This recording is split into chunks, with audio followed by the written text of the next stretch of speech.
আমি যখন ঢাকা শহর আসছি আমার পকেটে 100 টাকা ছিল। আচ্ছা, আপনাদের দোয়ায় আল্লাহর রহমতে এই বেকার ছেলেটার এখন ব্যাংকে 8-10 লাখ টাকা ঋণ।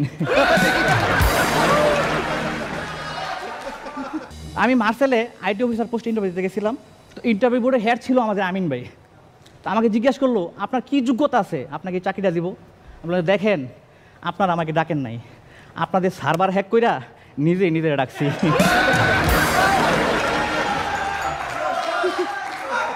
আমরা বেকাররা বিভিন্ন জায়গায় সিভি মেল করি।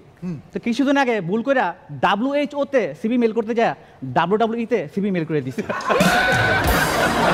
সবাই দোয়া করবেন আগামীকালকে আমার জন সিনার সাথে রেসলিং।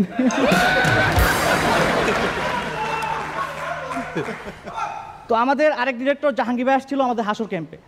তো আমার কষ্টের কথা শুনে বলে হুমায়ুন তুই আমার বাসায় কাজে লাগিয়ে যা, 3 বেলা রান্না করবি, কাপড় চোপড় ধুবি,